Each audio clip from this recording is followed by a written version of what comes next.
Erik Kratz and I are taking out our balls. That's right, our crystal balls, and we're going to peer into the future of the New York Yankees. It's time for our annual Over-Under episode. Will Aaron Judge add 50 more home runs to his resume? Plus a lot more. It's time to get our balls out and look into the future. This is Pinstripe Territory. Just wanted to talk, that's all. All right. Welcome back, everybody. A little too bright in here. Let me close a couple of bright windows here. EK, how you doing, my man? How you doing? I am awesome. I appreciate you having me on again. It's always good to see a smiling face like yours. My grandpa used to always say it takes many more muscles in your face to frown than to smile. So it's kind of my default position. But Erik, 0 home runs in your Yankees career, despite 2 stints with the team. Does that gnaw at you a little bit? Only not that I didn't hit a homer. It's that John Sterling wasn't able to make a call. It's like one of those iconic things you would look back and be like, what would the call have been? We asked John about it, and, in his illustrious voice, he was like, well, I don't know. Sometimes I just came up with these on my own. So it was one of those things that, no, it doesn't gnaw at me as much as not because I did well for the Yankees. Not having a triple in my big league career, that gnaws at me. Yeah, Kratzy swings the batsy, maybe something like that. It would have been or it would have been some show tune from like a 1938 Broadway show that nobody's ever heard, where the character was named Kratz. Kratzy has the bats, like and everybody like, what is that? But All right, so here's what we're gonna do. We're gonna go through the over-unders this year. One thing that the Yankees need to do is they need to provide some offense because they lost a lot with Juan Soto and Giancarlo Stanton. Soto's obviously crosstown. Stanton's going to miss some serious time.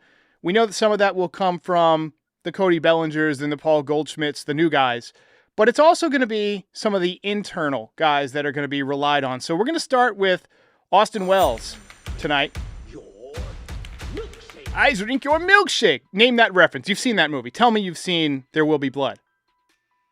I haven't seen it. Oh, Daniel Day-Lewis. I drink your milkshake. No, I know what movie you're talking about. I got to cue that up then. It's an all-timer. You do have my movie account, so you can check it out. But, all right, Austin Wells, hitting leadoff this year probably. He's been hitting leadoff in spring training a lot. He's been hitting the ball hard. He had a 2-month stretch last year where the OPS was like 900. So he was extremely comfortable. This year he's not competing for a job. He's the starting catcher. That seems to have kind of lightened the load a little bit. You wouldn't know what that's like. But 13 home runs. Neither would I, though. 2024.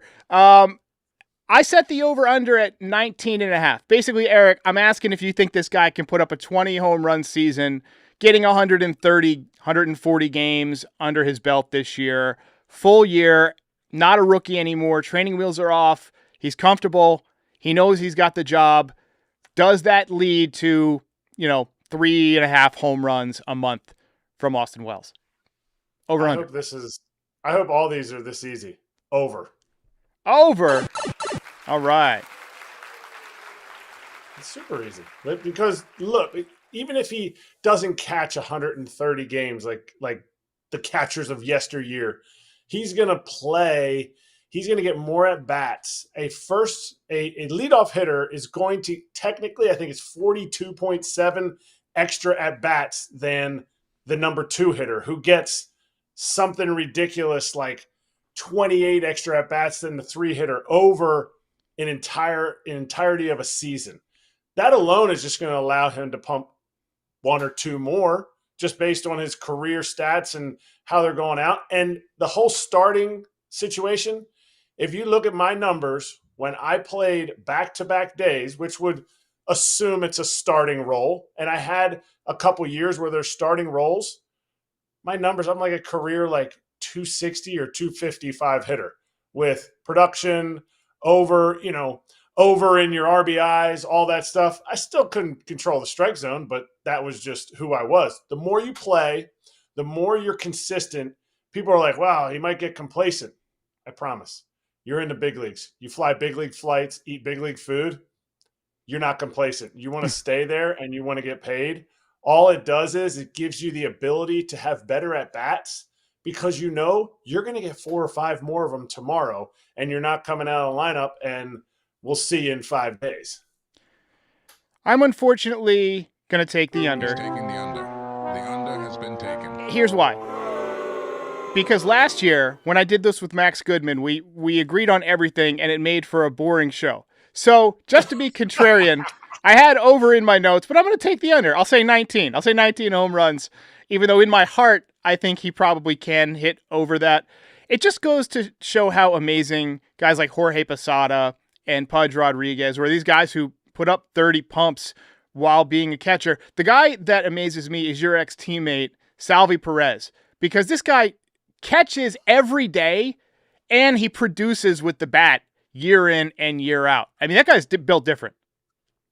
But, I mean, I have to say, if you look at his numbers when he was catching all those games, including when I was there, his second halves were abysmal. He would make all-star teams hitting 300, hitting 280, 290 routinely every year. By the end of the season, he would hit 205 in the second half. It would wear on him. And I think we're past those times now. We're past, like, there's no Salvador Perez's. Austin Wells doesn't need to be that guy. He's already going to get his at-bats being in the leadoff spot, which I think is also going to give him pitches to hit. Yeah. Bum, bum, bum. In front of Aaron Judge. Yes. All right, so let's move on to Mr. Max Fried. Max Fried. I barely got to see him pitch when he was with the Braves. That's part of the thing that comes with watching every single game for one team for 30-some-odd years. You pretty much only get to see the other players when they play your team.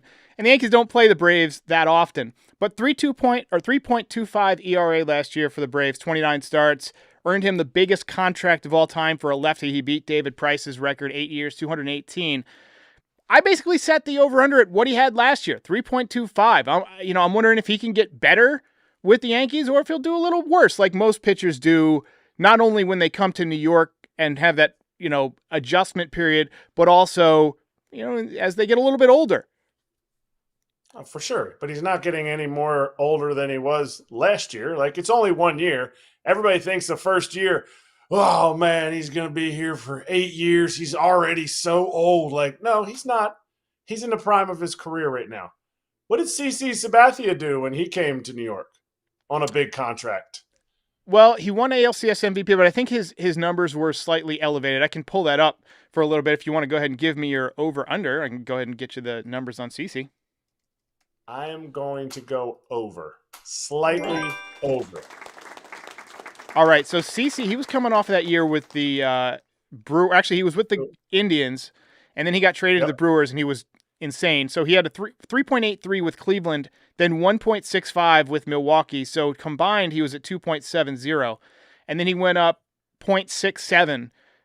He finished with a 3.37 ERA with the Yankees. He was also 28 years old, so he's a couple years younger than Max Fried. Also, I think probably a bit more of a workhorse than Max Fried. I mean, Fried threw 174 innings. That's a real number, but CC threw 230. That's a realer number. That's not even real. Like, 174 is real in this day and age. And I think he missed 3 starts, if I remember correctly. And it was more of like, we got to make sure he's healthy for the stretch. This dude is a gamer. And the only reason I'm saying it's over is because American League East is tough. People say, well, the National League East is tough too. It is. He didn't have to face the Braves. Okay? Like, this guy has to go in against Vlad. He has to go in against a Blue Jays lineup that, while people say are paper tigers, I think they're still going to be tough to hit, tough to pitch against. And you have a night in and night out opportunity to be playing 3 teams, well, 2 teams, because they're one of them, 2 teams that are playoff contention. I don't know that it's necessarily the same in the NL East. So my thing is, you had the Braves and the Phillies were the top 2 teams. The Mets came on late, but if you don't catch them at the right time, it's not in full season. They were struggling early offensively. So to me, It's going to go up a little bit. He's got to face the Orioles probably 3 starts. He's got to face the Red Sox. If they line it up, I mean, you want your $218 million man to face the Sox. Like, that's why you signed him. Yep. I'm also going to say it's going to be a little higher. Official. He took the under. I think it's going to be probably 3.6, 3.7. I think Fenway is going to contribute to that. He hasn't had to pitch 2 or 3 times in Fenway before in a season, and that park is just horrible for left-handed pitchers because you got the wall, you got all the funky angles and stuff. And the Red Sox going to be pretty good this year. You mentioned the Orioles. They also got to play the Rays, who always play the Yankees tough, and they're playing at George M. Steinbrenner Field where the ball is going to be like, I think in the heat, the ball is going to be flying down there. I mean, you see what it's doing in spring training. Oh, my gosh. In the summer, that place is going to be awesome to hit at. I'm going to actually go against you. I thought Max Fried was going to be an awesome pickup for the Red Sox because left-handed pitchers who struggle there are soft away type of guys, breaking ball type of guys. Max Fried is a hard in, cutter in, show you the breaking ball, a few changeups and a few sinkers they started mixing in late. Now, I say guys that are going in on you, if you're pulling that ball, it is so tough to keep it fair. Yeah, you might hammer one right into those seats down the left field line in Fenway, but damage is going to be done out over the plate. Guys who are diving and extending, and then being able to hit homers over the monster. So to me, I think I'm excited to see how he does because I thought that's who the Sox should have signed, and they didn't go after him. I'm excited to see how he does there because I think that hard cutter in and just his repertoire is going to be really, really tough on right-handers. I've been surprised at how many injuries he's had in his career because he's got that loose arm action. Like if you saw him throwing and you didn't know who he was and you saw him out throwing on a high school field, you'd be like, that guy's got like a loose arm, right? And I would just think that those type of guys, they generally are pretty healthy, but pitching is pitching, right? Throwing a baseball is an unnatural motion. He's a gamer too. I think he's had 2 broken fingers trying to field balls with his bare hand. Like this guy, he knows his stuff. When I saw him last year at the Playmakers Classic, he came up to me before we started doing the show. He goes, "Didn't you hit a double off of me when you were playing for the Yankees in the COVID season?" I was like, "Yeah, I did." He's like, because I think it put us ahead, but Freddie ended up hitting a dinger late in that game. But anyway, I'm looking forward to seeing Maxie pitch. This next one is somebody we've been hyping on this channel for a long time, since he was 17 years old when this channel was founded, back when it was NYY Recaps. Those were the days. We used to have this feature called the Martian Tracker, where we'd kind of follow along his stops at each of his minor league levels. Heavy expectations for this kid. Comparisons to Mike Trout, Mickey Mantle, Bo Jackson. His rookie card before he ever played a pro game sold for $25,000. He comes up at 20 years old, and then he hits 4 home runs in his first 7 games. Something that, Mantle didn't do and Trout didn't do. Like, he was doing the things that these guys didn't do at an age that they were playing. Then he tears his UCL. He has the surgery. He misses the first couple of months last year. He works his way back, and he had a pretty good year in the minor leagues. 314, power was down, 11 home runs, 880 OPS, hit a couple of home runs in the major leagues. Career minor league OPS, 816. I put the over-under at 23.5 home runs, which I feel is a nice challenge, but given just his bat speed, his power, it's doable. I wanted to get your over-under on this one. I'm going under, and I'm going under. It's official. He took the under. Because you said we here on this channel. I think it's you and a mouse in your pocket were hyping this guy up ever since he was in diapers. But don't make that sound like, I don't want fans to think, oh man, you're hating on him. You're hating on Jasson. He's already a better player than you ever were. Yeah, well, duh. Of course. Yes, he was. But my thing is, it's hard to hit 23 home runs. It's hard to hit 24 home runs in the big leagues. And if you have to expect that from him as a 22-year-old, I think it's going to – I think there would be – everyone would be ecstatic. But I just think it's too much to expect. He's still getting his feet wet.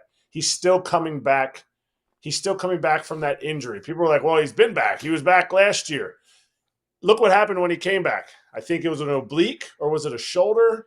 So he had multiple injuries. So he had the elbow injury, which he came back from, and then he had an oblique when he was ramping back up, and he missed like 6 weeks. So he's definitely pushing it. At 21 years old, you shouldn't be getting obliques. Like, you should be going smashing a Dr. Pepper and then go out on the field and play. So the injury bug is fearful for me. The other thing that's fearful, this team has World Series aspirations. If and when he hits a little bump in the road, which every 22-year-old will in the big leagues, are they going to stick with him 100%? That doesn't mean they're going to get rid of him, late in his career or whatever, anything like that.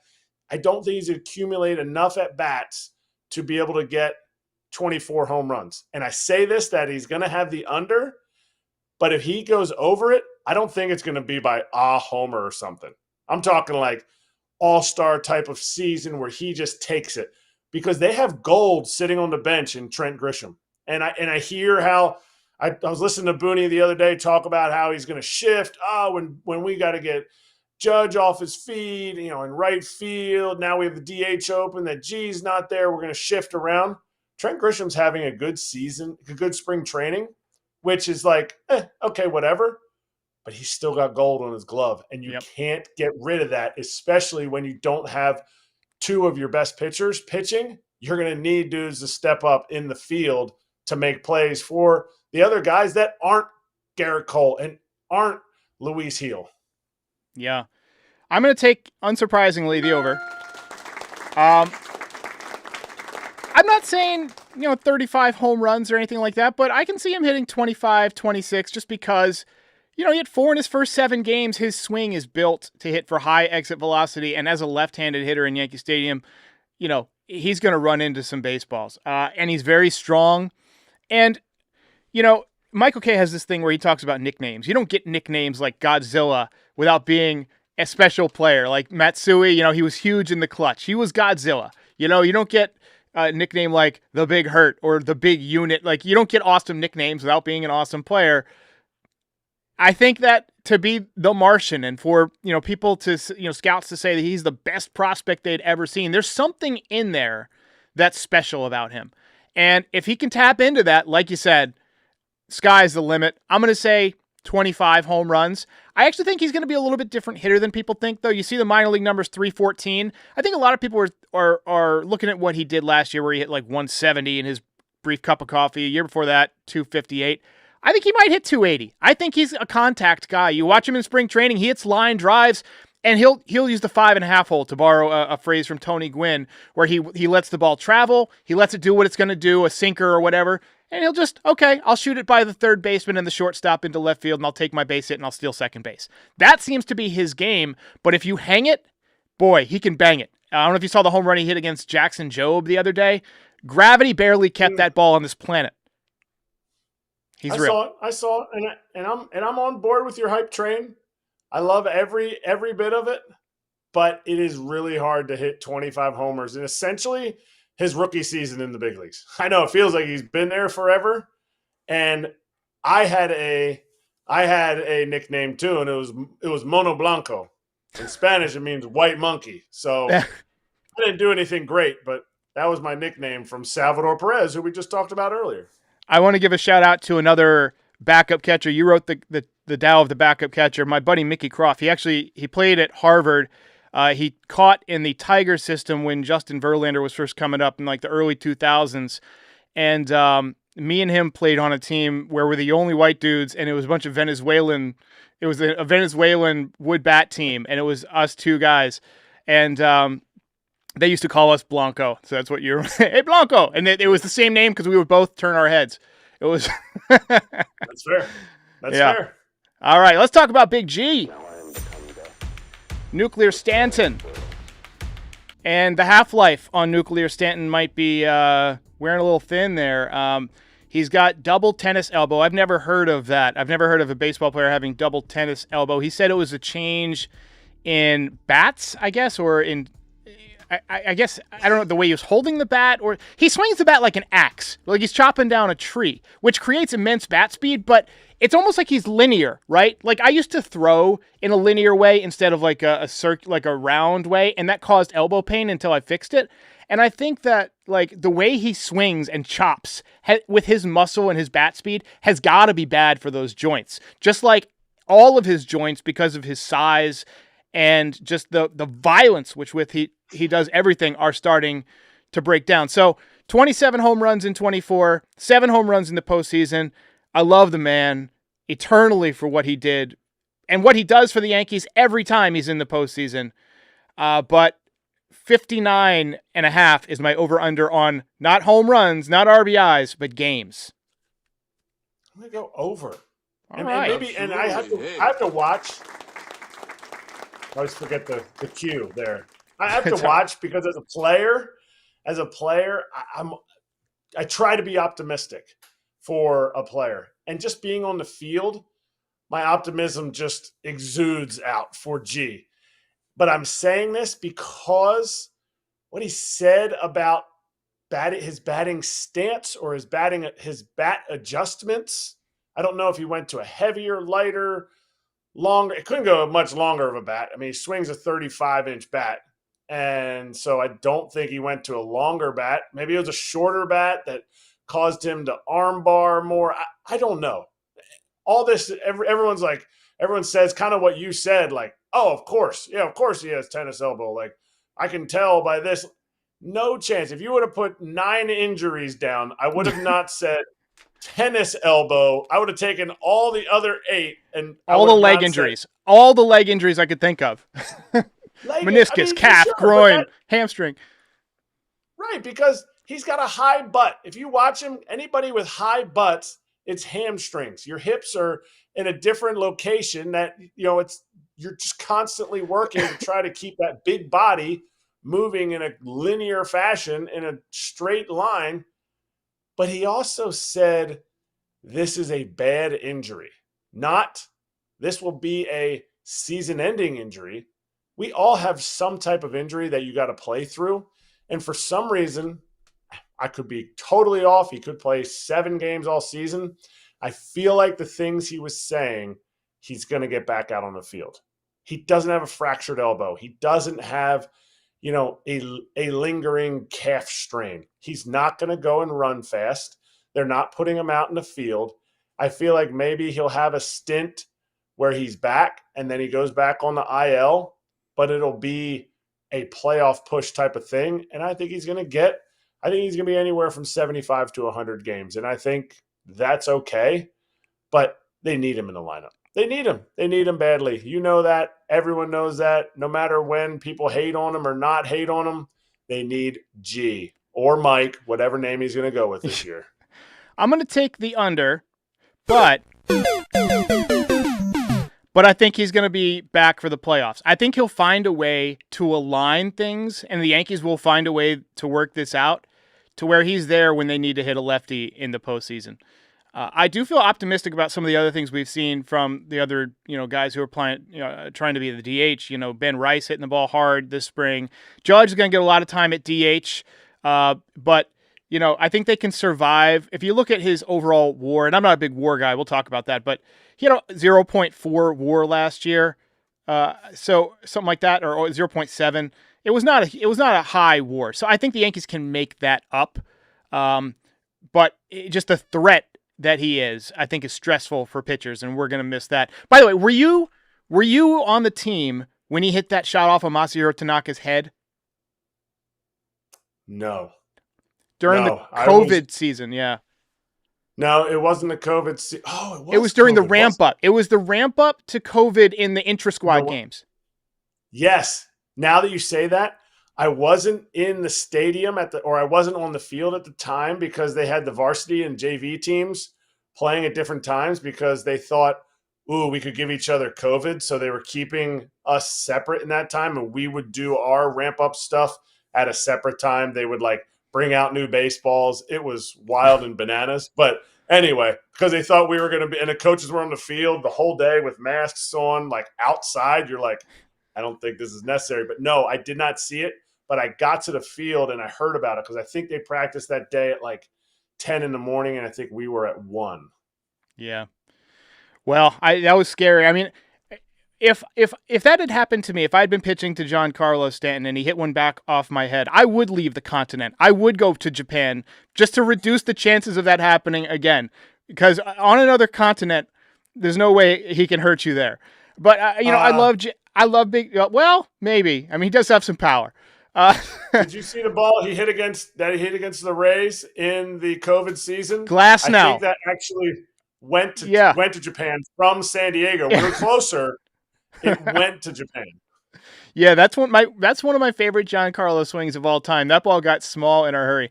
But I mean, I love Big G, but I feel like he's in that Sharon Stone walking down the hallway with House of the Rising Sun playing in the background as she stumbles towards her death in Casino. I feel like that's where he's at in his career. On a lighter note, let's hop on over to our sponsor for today, True Classic. And I see you broke out the True Classic. I broke it out as well. I was telling Kratzy before the show, I lost 32 pounds this winter, although I did just have a pasta bowl, so it's probably less than that right now. But, I like True Classic because it kind of molds to my body. Even though my body's changing, I'm going through changes at this time in my life, Kratzy. You are definitely going through changes, but no better way to go through changes and look good at the same time. And I'll be honest, I just got my True Classic, and this is the first time that I've put it on besides when I tried the sizes. It's delicious. Light. Oh. It is. It's so light. The jeans are even light, but I'm just wearing a shirt right now. It's so light, but it also fits nice. Right? It's some tight sleeve. Yeah, some tight sleeves. Yeah. They go too high. It's not. It doesn't bunch up. I'm telling you. Yeah. Bellissimo. True Classic has a tire for every occasion. I shouldn't say every occasion. Don't wear it to your grandmother's funeral. Don't wear it to your next court appearance. Wear a suit for that. But everything else, it's great. I wore the jeans today, too, when I went to Walmart. Some of the products that we have to promote as content creators, it's easy to see that we're lying. Todd Frazier, when he pitches a vegan nutritional shake, he is lying to you. He doesn't drink it unless it's in one of his beer pong cups by accident. But True Classic, I actually like going to the gym, going on a hike, walk, basketball, maybe taking a few rips in the batting cage. It works for all of that. You can upgrade your wardrobe today by going to trueclassic.com/stripe. That's a special code. The screen has the link on it, HTTPS. You've got to either type that in or just use the code on the screen, the QR code. If you're watching on YouTube, it's also in the description. trueclassic.com/stripe. All right, let's move on to Cody Bellinger. So that's my favorite sound effect, by the way. My belly! Get in my belly! Oh, that's a damn good impression there. So Belly's an interesting one. I took 25.5 home runs for him. I don't think he's the guy that's going to hit 47 home runs again. I think that guy is, in the past, it was combination juiced ball and his swing pre-shoulder surgery. But he was an absolute menace a couple of years ago for the Cubs. 307 average, 26 home runs. It was kind of a prove-it year. Last year he had some injuries, but they were different types of injuries. They were collision injuries, hit by pitches and things like that. There's an athlete still in there. I've been watching him this spring. His swing is quick. It's smooth. He gets to that low and in pitch, that down and in zone for lefties is the deadly zone. You miss there, he's going to put it in that second deck, but then he'll also take that sinker low and away, just like Dominguez, wait on it, and just drive it the other way. In fact, a lot of times I think he's looking to do that. So I think he might be able to hit 300, but I want that 25 plus home runs, and we know you know as well as anybody, because you played for the Yankees and didn't hit any, they want home runs, and they want you to put some pumps in the seats. Over under 25.5 home runs from Cody Bellinger. Over. That's correct. He's going to hit over. He is motivated. He's motivated, but he's also something about just that fit on him.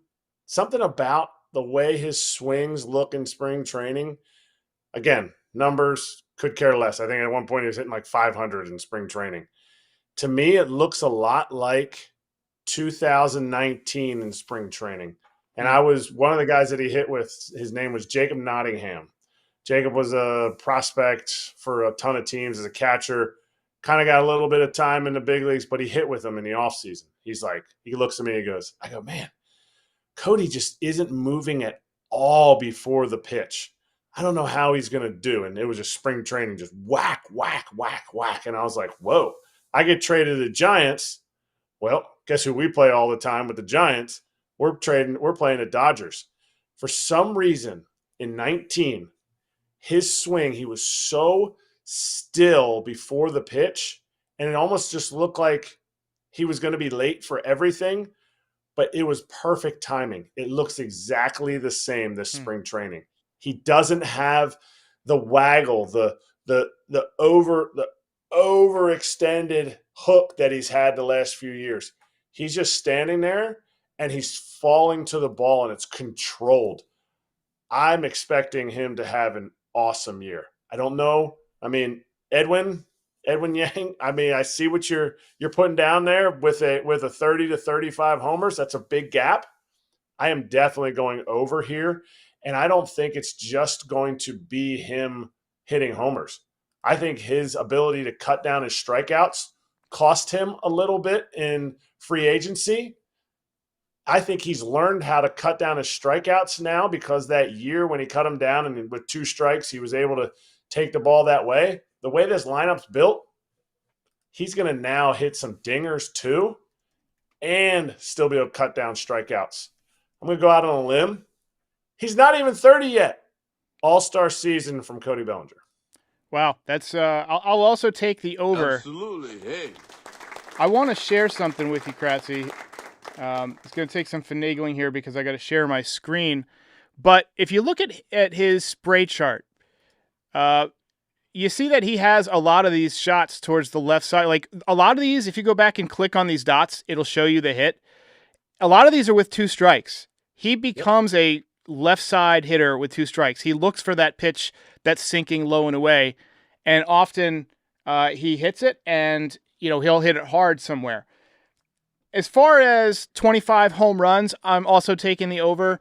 I don't know if the 35 home runs is realistic because I don't think he wants to be that guy. I think he'll naturally run into upper 20s home runs if he's healthy because he's going to hit some hanging sliders at Yankee Stadium and some hanging changeups and things like that. But I think if you ask him, he would say he's coming to Yankee Stadium at the right time in his career. When you're a young player, you see that 314 and you see that auxiliary scoreboard out there and you probably think, man, I'm going to put 40, 50 home runs in the seats every year.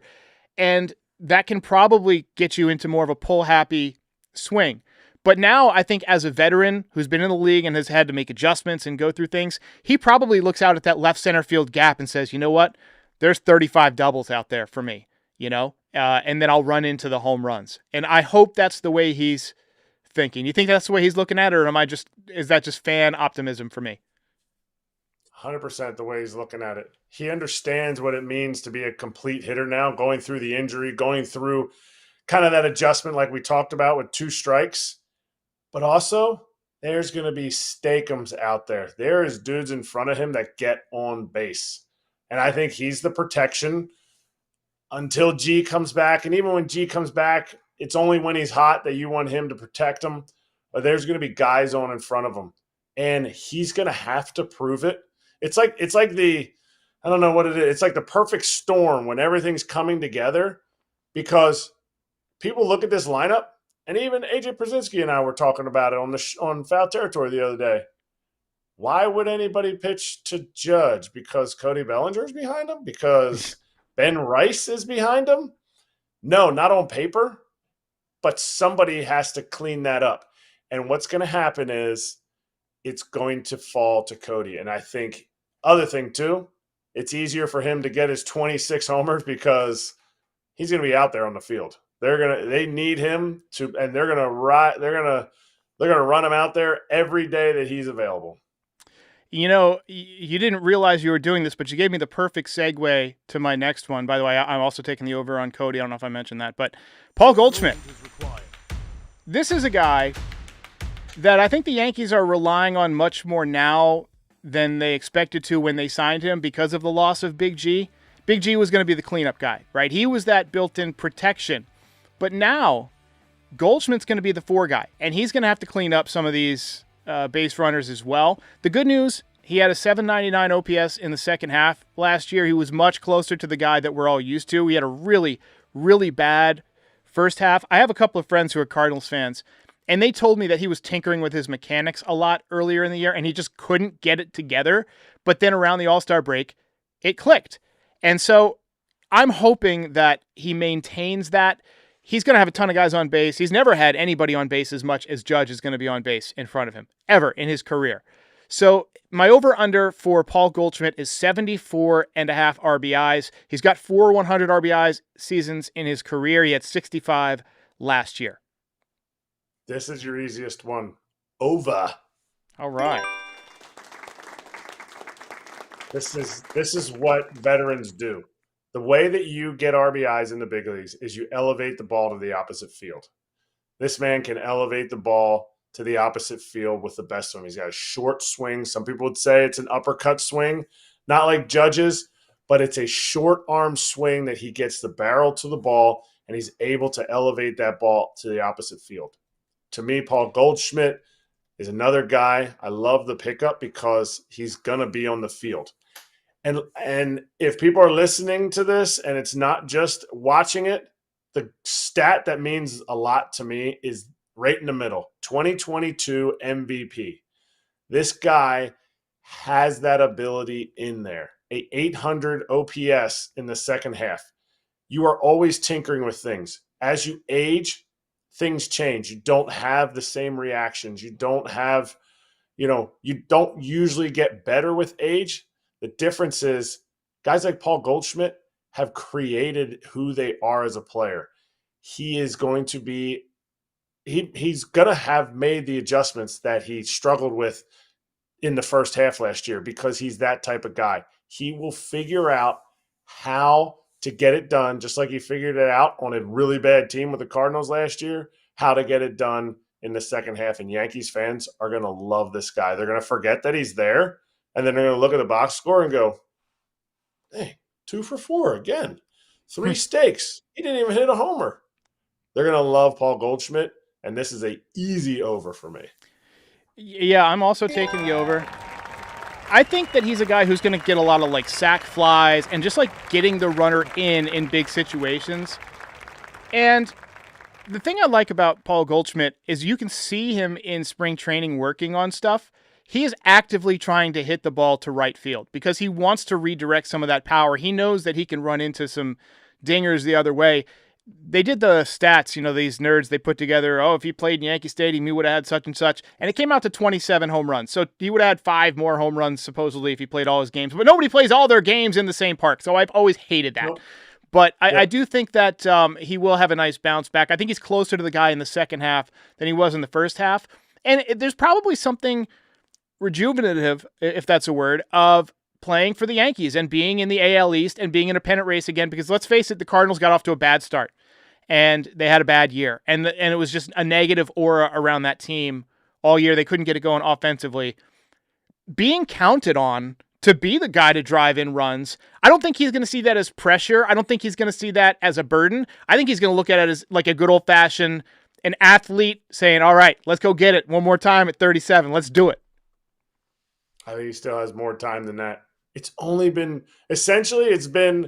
1.5 seasons since his 2022 MVP, because you discount the first half of the season where he struggled last year and nobody was on him in front of him. Nolan Arenado's numbers were awful. Paul Goldschmidt, the whole team didn't hit a home run in spring training until like the fifth to last game or something like that. Like it was It's almost hard to imagine. I don't understand. I was joking with the hitting coach the other day when we were at Cardinals camp. I said, hey, you guys hit a homer the other day. I was like, that's like 20 games ahead of schedule. You're already a way better hitting coach this year. All right, we got 2 more player over-unders, and then we're going to get to Yankee wins. Sorry, Kratz, I'm keeping you out past your bedtime here. Anthony Volpe.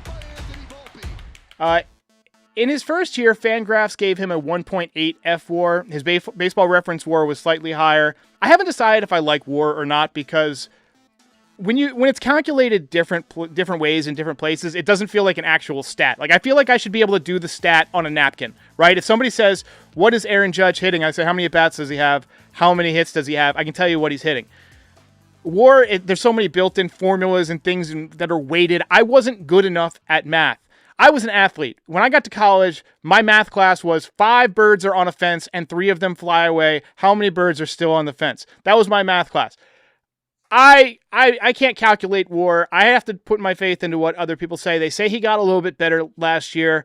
I saw an improvement of 30 points plus in the average. I saw a decrease in power. RBIs were the same. Stolen bases were up slightly from 24 to 28. All the talk in spring training is that this guy is hitting the ball harder, but he's swinging the bat harder as well. He's gained some weight. Much like Ben Rice, he's put on some muscle. He's noticeably thicker. Maybe he's just wearing a true classic jersey. Hey, but hey, that's that second drop there. That's extra. They got to pay me extra for that. But at least send me another pair of jeans. I don't know what we can expect from this guy. I set the over-under at 4 WAR. This is year 3. Training wheels are off. Kind of need this guy to take a big step forward if the Yankees are going to get where they want to go. So my WAR is over-under 4.0. What do you say? What do you say? What do you hear? What do you say? I'm going under. It's official. He took the under. By the way, shout out to Morgan Freeman doing the narration there for us. Well done. Good music. No, that's okay. It's okay that he doesn't have a 4 WAR. You're getting a 3.5 WAR from your shortstop. You have a legit team because you're strong up the middle. You're going to be strong in the stat sheet. That's where it's at. And I don't know that his value is a WAR stat. You know, he's not a WAR darling. He doesn't have he's got a great glove. You see gold there in his glove. But is his range factor, going to affect it? He doesn't have a big on-base percentage, which is going to hurt that. That's okay. Production. If you had said he has a 3.5 WAR but 75 stakes, no matter where he's hitting in the lineup, the Yankees are, again, pushing for the World Series. Like, to me, nice. That's where this team is. That's where this team is able to help a young player still be productive. Like, get that stake. Figure out how to get that stake. It's okay if you hit 240 and you're driving the ball to the right side and it drives the run in. You're getting that sac fly. To me, I think nobody's gonna benefit better than Anthony Volpe from watching Paul Goldschmidt's at bats.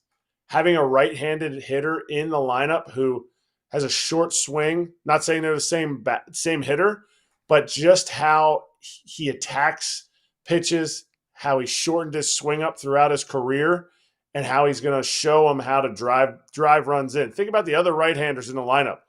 Is Anthony Volpe going to learn anything from how teams pitch G or how teams pitch Judge?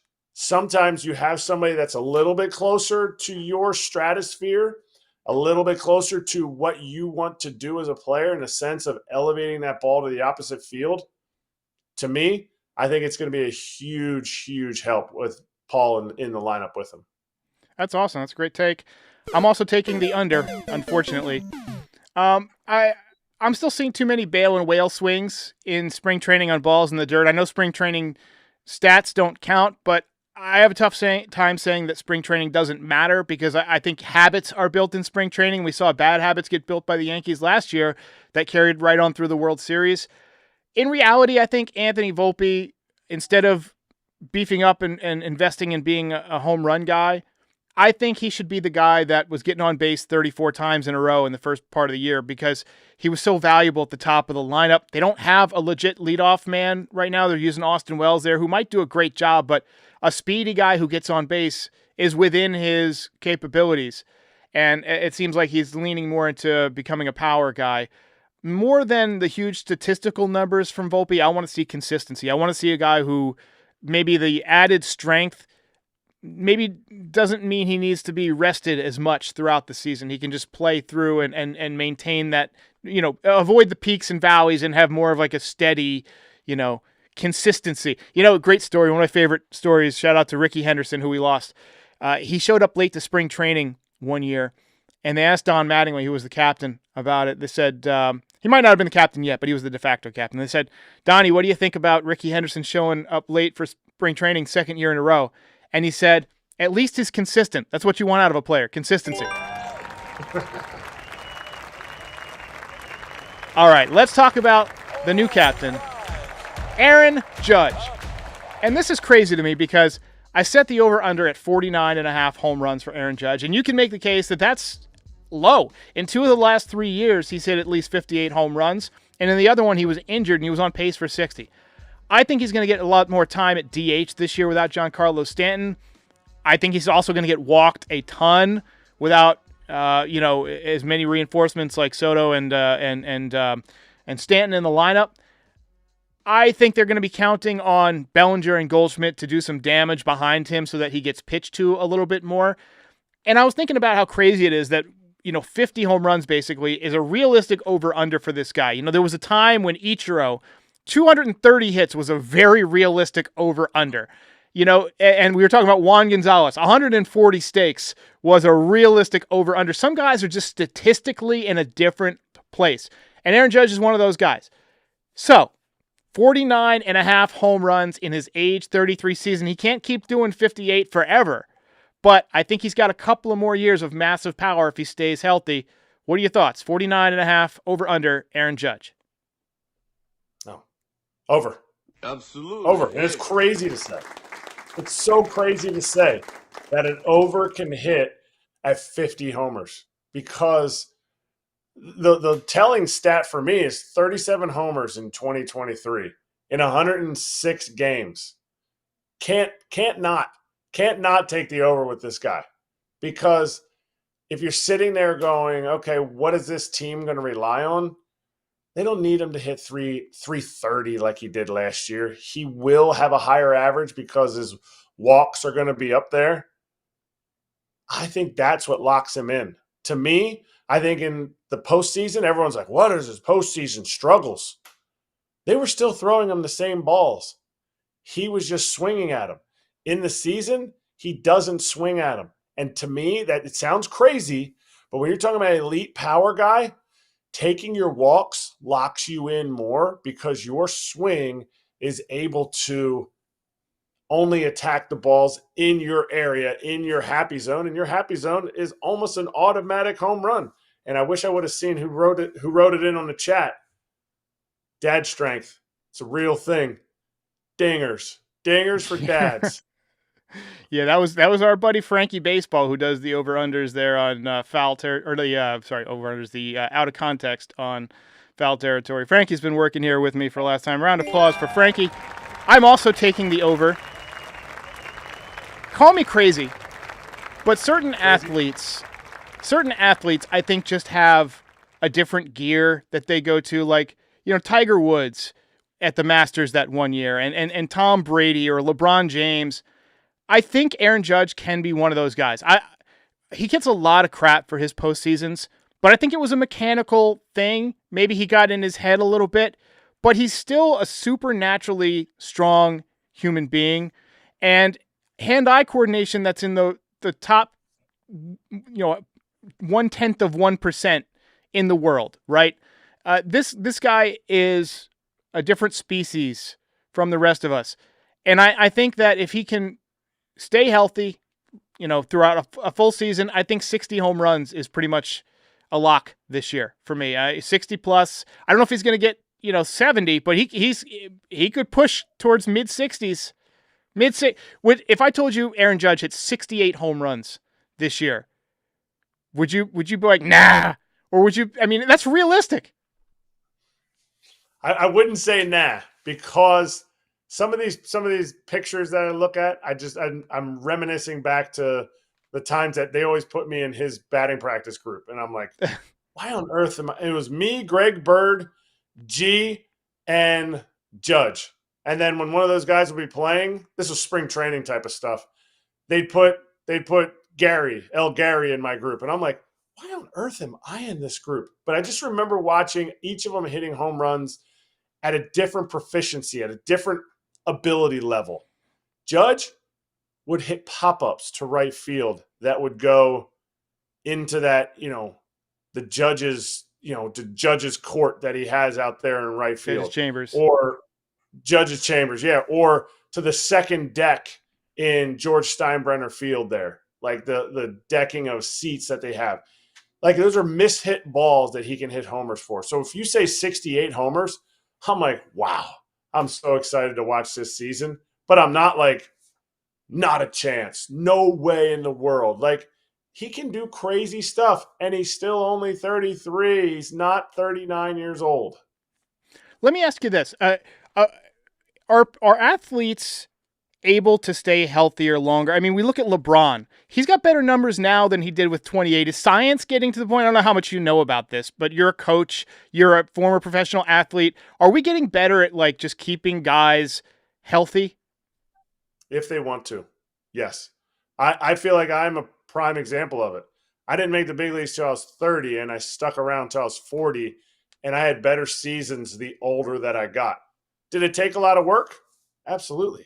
But take a lot of work. Like, don't tell me about work. Like, dudes go to guys and girls go to work every day for 10, 12 hours. If I have to take care of my body to stay on the field, yes, it can totally easily happen. I think we're seeing pitchers aging a lot more gracefully than position players, but I think there's a certain body type that can age better than others. And you look at a guy like Aaron Judge, if you don't put Aaron Judge around other people that are smaller than him or shorter than him, you'd be like, oh yeah, he's a well put together guy. And then you see 6'8". He's just so proportioned. And I think that maybe part of G's issues is he's a large man, but his waist is this big. His joints are tiny, but his muscles are ginormous. He's built like a Greek goddess. Yeah. Yeah. I mean, I don't know if he would. I think he might object to the goddess part of that, but maybe a Greek god. Okay. Yeah. Okay, Greek god. All right, let's move on to the Yankees win total here. And if you missed it, that was Heyman.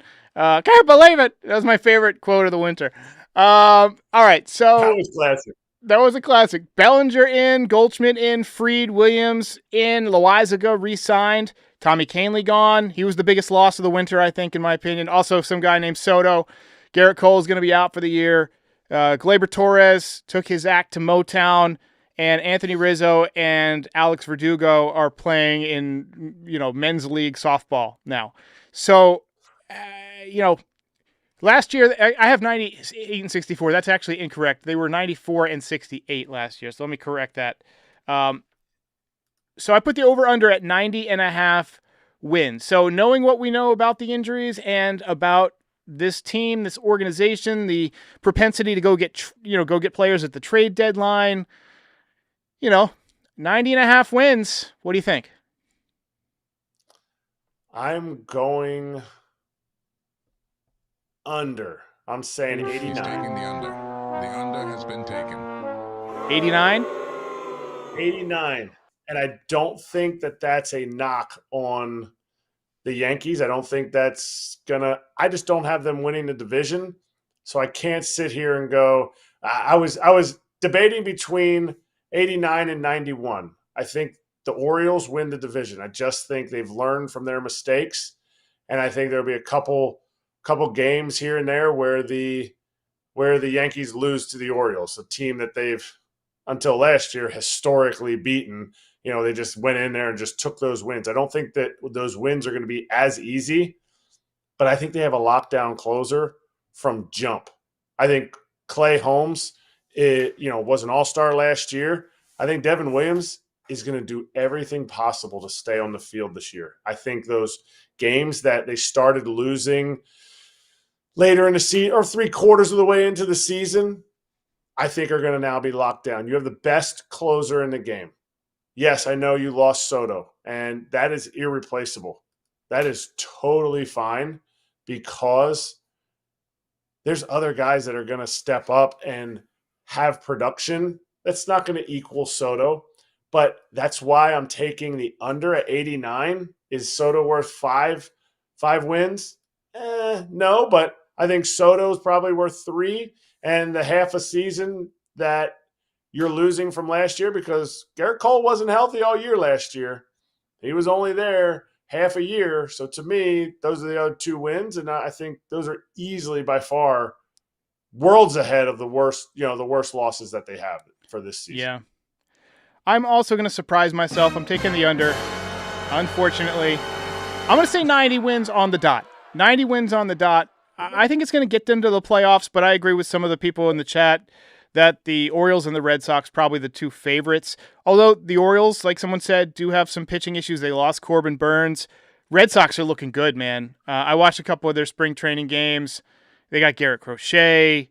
They got some 3 young prospects who could come up and inject life if they need it. They're looking pretty good. I think either one of those teams could win 92, 93 games, and the Yankees are going to be a wild card team, but that doesn't mean that you can't go deep in the playoffs as a wild card team, especially since we're going to have Big G back. Big G back after his 59 games and 56 home runs. All right, ladies and gentlemen, go ahead and subscribe to the channel. Subscribe to Foul Territory, where you can find Kratz most weekdays. I'm on there occasionally, too, when they run out of real guests to talk to. 1 week until opening day. Kratz, any final thoughts on the Yankees this year? Playoff team. Playoff teams it's okay. You don't want your team to be built as a playoff team and just get into the playoffs. You want your World Series built team. Brian Cashman did everything he could to get this team to be in the playoffs. And I think they're going to be a good playoff team because there's going to be 2 dudes in that rotation that step up that Yankee fans are like, okay, we can deal without Cole. I'm going to give you my Juan Soto prediction, and I want you to tell me what you think what you think of this. 270, 35 home runs. Wow. His on base percentage though is going to be 450. No, it was 419 last year. It's going to be higher than that because he's going to get walked a gazillion times without Aaron Judge behind him. Yeah, that's my thing. Is I could care less what his batting average is. And only certain fan bases still care about batting average. But to me, that on-base percentage is going to be there. 35? Yeah, I mean, I would say why not? I mean, I feel like he's a guy that if somebody's like, hey, bet you can't hit 45 homers, he'd be like, here comes 47. It's almost like he can do what he wants to do. So that's a good season for the Mets fans if he has a 420 on-base percentage again. The other day, some fan was giving him crap in the outfield. I'm sure you saw this on social media. Most impressive thing I've ever seen in any sport of all time. This guy is yelling at Juan Soto, overrated, you suck. Juan Soto casually turns around, stares at him for a second, gets a good look of the landscape. Next at bat, hits the guy with a home run. I've never seen anything like that. If he did that on purpose, it's the greatest achievement in human history. Better than flight. Better than going to the moon. That's the most amazing thing I've ever seen. The closest thing I ever heard to that was Tony Gwynn when he was done playing. So he's done. He's done, Tony Gwynn. And he was helping out at San Diego State. And my buddy was there. And one of his buddies had this ridiculous changeup that nobody in college could hit. He actually was a prospect or a pitcher in the Yankees organization in 2004, 5, that time. Great changeup. And he's facing Tony Gwynn after he's retired. And Tony goes, as the changeup was in the air, he goes, heads up, whack, hits it right back at the pitcher. That's calling your shot. What That's Soto amazing. did was otherworldly. Yeah. All right, ladies and gentlemen, thanks for watching. 1 week to opening day. Thank you, Erik Kratz. This was Pinstripe Territory. Hey, while I've got you here, be sure to like the video and subscribe to the channel. Pinstripe Territory is the official Yankees podcast of the Foul Territory Network. We are home to the #1 most watched MLB postgame show on YouTube since 2021. We're here after every Yankees game and for reactions to all the best news and rumors during the offseason. Be a part of the show by calling into the voicemail 718-899-1068. Try to keep it clean for me. And if you ever miss us on YouTube, be sure and subscribe on all your favorite podcast platforms. Go ahead and rate us 5 stars. It'll help other people find the show. Thanks for watching. See ya.